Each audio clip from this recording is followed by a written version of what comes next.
नमस्कार दोस्तों, स्वागत है आज के नई वीडियो में। दोस्तों, अगर आप भी डाटा एंट्री ऑपरेटर के पदों पे काम करना चाहते हैं, यानी कि सरकारी जॉब करना चाहते हैं, तो आपको हम बता दें बिहार सरकार के अंतर्गत यानी डाटा एंट्री ऑपरेटर के पदों पे एक नई भर्ती निकल कर आ चुकी है। सबसे पहले बात कर लेते हैं इसका जो सैलरी रहने वाला है 25,500 से प्लस इसका सैलरी रहने वाला है, जिसको लेकर आवेदन प्रक्रिया का डेट भी जारी कर दिया गया है एवं कल की एक सूचना भी जारी कर दिया गया। तो इस भर्ती के बारे में पूरी डिटेल से हम आपको इस वीडियो में बताने वाले हैं। रिक्वेस्ट है वीडियो में आप एंड तक बने रहेगा। और अभी 12th पास है, आपके पास भी कंप्यूटर कोर्स की है यानी कि एडीसीए की है, तो आपके लिए बहुत ही बढ़िया भर्ती होने वाली है। तो चलिए वीडियो करते हैं स्टार्ट। वीडियो को आप लाइक कर दीजिएगा, चैनल पर आप नए हैं तो चैनल को भी सब्सक्राइब करके बेल आइकन कॉल प्रेस कर दिए ताकि इसी प्रकार का आपको अपडेट वीडियो मिल सके। तो दोस्तों, इस वैकेंसी के बारे में पूरी जानकारी समझने के लिए सबसे पहले बिहार हेल्थ ऑफिशियल के वेबसाइट पे आना हो जाएगा। डिस्क्रिप्शन हमने लिंक दिया है, जिसे आएंगे तो लेटेस्ट जॉब का ऑप्शन मिलेगा बिहार विधानसभा वैकेंसी 2024, इस पे आपको क्लिक कर देना है। हालांकि जो भी बिहार विधानसभा के अंतर्गत जो वैकेंसी निकाली गई है 4 प्रकार के अलग अलग पदों पे, जैसे बात करते कौन कौन सा पद इसमें रहने वाला थी, यहाँ से तो बताएगा जो भी आपका पद रहने वाला अलग अलग प्रकार का,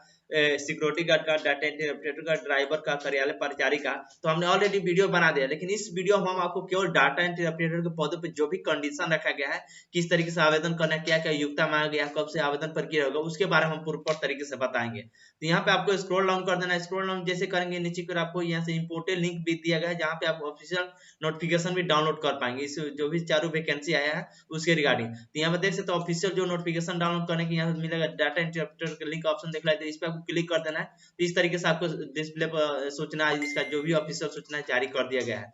देख सकते हैं बिहार विधानसभा सचिवालय। सबसे पहले बात कर लेते हैं इसको लेकर डेट को, यानी कब से कब तक आवेदन करेंगे। तो 1 जनवरी 2024 से लेकर आवेदन शुरू हो जाएगा, जो कि लास्ट डेट 21 जनवरी 2024 तक चलने वाला है। ये हो गया डेट के बारे में। और बात करें तो सैलरी के बारे में, तो वेतन जो भी स्तर होगा 25,500 से लेकर 81,100 रुपया आपका वेतन रहने वाला है, जो कि इसमें बता दिया गया है। अब कौन कौन से कैटेगरी में कितना भर्ती आया है, कितना पद रखा गया है, उसके बारे में आपको समझ लेना चाहिए, क्योंकि आप कौन सी कैटेगरी से आते हैं ये भी मायने रखता है। बताया गया है देख सकते पदों की कुल संख्या और 35% आरक्षण महिलाओं को भी दिया गया, जिसमें बात किया गया है।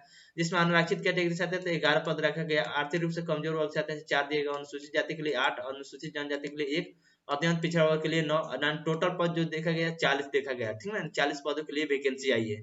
अब बात कर लेते इसमें बताया गया विज्ञापन की बात करते हैं, इसमें यानी पदों की संख्या घट भी सकती है और बढ़ भी सकती है। ऐसा नहीं कि 40 पदों पर ये भर्ती होगी, ये बात ध्यान रखिएगा। चौथे नंबर बोला गया अभ्यर्थी को भारत के नागरिक होना अनिवार्य है, यानी कि केवल बिहार के लोगों के लिए नहीं बल्कि उत्तर प्रदेश, झारखंड यानी सभी राज्य के लिए इसमें आवेदन कर सकते हैं। ऑल इंडिया कैंडिडेट अप्लाई होगा। जो कि अब बात करें तो योग्यता क्या रखा गया है, शैक्षणिक योग्यता सबसे पहले आप समझिएगा। ये समझिए कि ऑल इंडिया कैंडिडेट इसमें अप्लाई करेंगे। योग्यता के बारे में, योग्यता के पता है किसी भी बोर्ड से अगर आप इंटरमीडिएट पास है, आपके पास कंप्यूटर कोर्स का सर्टिफिकेट है, एडीसीए डीसीए, नहीं तो डीओईसीसी की मान्यता प्राप्त हो, या डीईओसीसी द्वारा विहित विहित विषयों के पाठ्यक्रम में अवधि के संबंध में वो स्तर से समतुल्य विषय में डिप्लोमा या computer application and DCA computer जैसा किए हैं, तो आप इसमें आवेदन कर सकते हैं, ठीक है। क्योंकि इसमें टाइपिंग टेस्ट भी आपको लिया जाएगा, ये बात आपको ध्यान रखिएगा।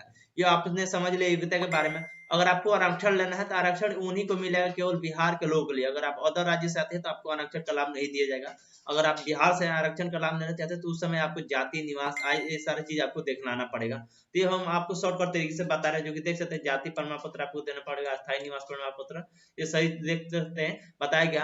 अब समझ लेते हैं यहाँ से नीचे कुछ करेंगे। उम्र सीमा के बारे में आपको बता देते हैं। न्यूनतम उम्र सीमा जो बोला गया 18 वर्ष होना चाहिए, यानी अगर आप 1/8/2023 को कम से कम अगर आपका उम्र 18 वर्ष होना चाहिए, कम से कम बोला गया है, तब आवेदन करें। मैक्सिमम कैटेगरी वाइज बांट दिया गया। सामान्य कैटेगरी से आते हैं तो मैक्सिमम अगर मतलब पुरुष है तो 37 वर्ष का अगर आपका मैक्सिमम उम्र है तो आप इसमें आवेदन कर सकते हैं। सामान्य अनारक्षित महिला, पिछड़ा वर्ग, अत्यंत पिछड़ा वर्ग पुरुष एवं महिला को 40 वर्ष दिया गया है। और अनुसूचित जाति, अनुसूचित जनजाति के लिए महिला और पुरुष के लिए 42 वर्ष दिया गया है। तो इन बातों को ध्यान रखिएगा आप। एक बार उस परीक्षा की पद्धति जो दिया गया है, डाटा एंट्री ऑपरेटर के पदों पर सीधी भर्ती है, तो 2 चरणों में जांच परीक्षा ली जाएगी।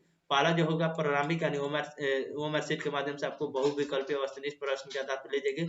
और जो दूसरा होगा हिंदी एवं अंग्रेजी टंगड़ा एंड कंप्यूटर आधारित जांच परीक्षा एवं एमएस ऑफिस के बोर्ड पर प्रोसेसिंग कंप्यूटर आधारित जांच ली जाएगी। यानी कंप्यूटर ओएमआर सीट के माध्यम से आपके एग्जाम होगा, जिसमें बहुविकल्पीय वस्तुनिष्ठ प्रश्न पूछे जाएंगे। और दूसरा बार होगा जो कि टाइपिंग टेस्ट भी दिया जाएगा, हिंदी और इंग्लिश दोनों में। ये सारा चीज देख लीजिएगा कितना कंडीशन देखा गया। अब इसमें बोला गया जो भी प्रारंभिक परीक्षा होगी इसमें कौन कौन से प्रश्न आएंगे, तो देख सकते बहुविकल्पी प्रश्न भी होंगे और साथ साथ प्रत्येक प्रश्न हेतु उत्तर के लिए एक विकल्प में से एक का चयन करना होगा। प्रारंभिक परीक्षा जो भी मतलब आपका टाइमिंग होगा 2 घंटे का आपको समय मिलेगा, जिसमें 100 प्रश्न होगा। आपको प्रत्येक प्रश्न के प्रारंभिक परीक्षा कुल 400 अंकों का होगा। प्रत्येक सही उत्तर के लिए 4 अंक दिए जाएंगे, ये भी आपको ध्यान रखें। यानी एक अगर प्रश्न सही करते तो आपको 4 अंक दिए जाएंगे, जिसमें 100 प्रश्न होगा, जिसमें 400 नंबर का टोटल मार्क्स लिखा गया।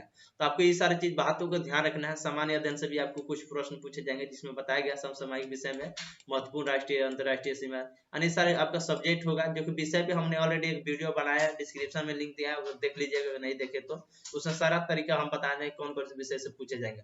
तो बस यही डाटा एंट्री ऑपरेटर के पदों को लेकर ये जानकारी था। इसको लेकर आवेदन फी की बात करते हैं, अगर आप बिहार के अलावा अदर राज्य से आते तो 600 रुपया आपको देना पड़ेगा, और वही अगर बिहार से तो आपको 150 रुपया देना पड़ेगा। ये हो गया कुछ जानकारी। वीडियो आपको यूजफुल लगा हो तो लाइक करिएगा और ज्यादा से ज्यादा शेयर करिए, ताकि और भी लोगों को जानकारी मिल सके।